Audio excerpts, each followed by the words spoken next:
ارے بھائی، آپ کس مسلک کی مسجد میں نماز پڑھتے ہیں یا آپ کس کو ترجیح دیتے ہیں؟ ان باتوں کے جواب میں نے کئی دفعہ دیے ہیں کہ چونکہ میں تمام مکاتب فکر کو مسلمان سمجھتا ہوں، بریلوی، دیوبندی، اہل حدیث، اہل تشیع، سوائے دو فرقوں کے، ایک اہل سنت کا ٹوٹا ہوا فرقہ جس کی تکفیر کی گئی، قادیانی۔ اس کے لیے ہم فرقے کا لفظ اس لیے استعمال کرتے ہیں کہ قادیانی کو مذہب نہیں ہے، کوئی دین نہیں ہے۔ مذہب جو ہے آپ جا کے اپنے علماء سے پوچھیں تو وہ کہتے ہیں کہ اہل سنت میں 4 مذاہب ہیں، حنفی، شافعی، مالکی اور حنبلی۔ تو اب اس کے ساتھ انہوں نے 5ویں کو بھی ذکر کرنا ہے تو پھر کرتے ہیں۔ اب چونکہ ان کو ٹیکنیکلی نہ تو ٹرمنالوجیز کا پتہ ہے قرآن و سنت کی کہ کون سا اپروپریٹ ورڈ کس فرقے کے لیے یوز کرنا ہے، تو مذہب کا لفظ قادیانیوں کے لیے ہم یوز نہیں کر سکتے، وہ کوئی اسکول آف تھاٹ ہمارا نہیں ہے۔ وہ ایک فرقہ ہے جو اسلام سے ٹوٹ کے الگ ہو گیا۔ فرق کہتے ہیں مین جڑ سے ٹوٹ کر الگ ہونے والے، مذہب نہیں ہے۔ مذاہب تو آلریڈی بریلوی، دیوبندی، اہل حدیث، یہ سارے مذاہب ہیں، حنفی، شافعی، مالکی۔ یعنی مذہب کہتے ہیں چلنے کے راستوں کو، مسالک کے لیے بھی کا لفظ بھی استعمال ہوتا ہے۔ تو چونکہ انہوں نے ایک ختم نبوت کے مسئلے میں بہت بڑا اختلاف کیا، اس وجہ سے ان کی تکفیر کی گئی، ہم انہیں کافر سمجھتے ہیں۔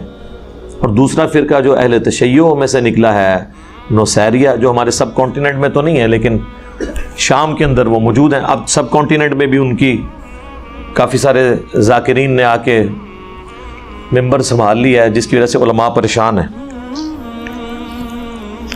چونکہ نماز سب کے پیچھے ہم پڑھ لیتے ہیں، اس لیے مسجد والا تو چکر ہی ختم۔ یہ جو نماز نہیں پڑھی جاتی نا، اس کے پیچھے یہ ہوتا ہے کہ ایک دوسرے کو کافر سمجھ رہے ہوتے ہیں۔ مسلمان بالکل نہیں سمجھتے، ورنہ نماز پڑھ لیں۔ ہاں ظاہر ہے پبلکلی یہ تو نہیں بولیں گے کہ ہم کافر سمجھتے ہیں۔ آج کل تو رد الفساد اور ضرب عضب کی وجہ سے لوگوں کے لیے پریشانی ہے، ورنہ تو پہلے آپ کو پتہ ہے کہ ہمارے ٹوائلٹس کے اندر چاکنگ ہوئی ہے شیعہ کافر کے نام سے، کیا یہ نہیں ہوتا رہا؟ اور اس ویڈیو کی وساطت سے میں اپنے بھائیوں کو بھی ریکویسٹ کروں گا کہ اگر آپ کو کوئی کسی مسجد میں نماز پڑھنے سے یا رفع الیدین کے ساتھ سنت کے مطابق نماز پڑھنے سے روکتا ہے، تنگ کرتا ہے، کسی سے الجھنے کی ضرورت نہیں ہے۔ ایک سادہ کاغذ کے اوپر اپنی ہینڈ رائٹنگ کے ساتھ اپلیکیشن لکھ کے قریبی تھانے کو دیں، آپ دیکھیں وہ مولوی آپ کے قدموں میں گرے گا، آگے جتنا بڑا مرضی وہ ڈان ہوا، اب ان کے لیے جائے پناہ نہیں پاکستان میں انشاءاللہ تعالی۔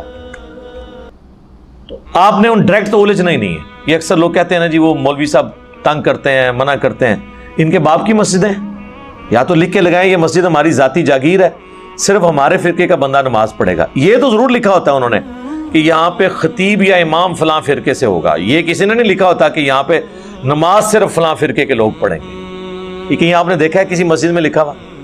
تو اس کا مطلب کیا ہے کہ وہ اس چیز کو مانتے ہیں کہ ہم سب کو الاؤ کریں گے۔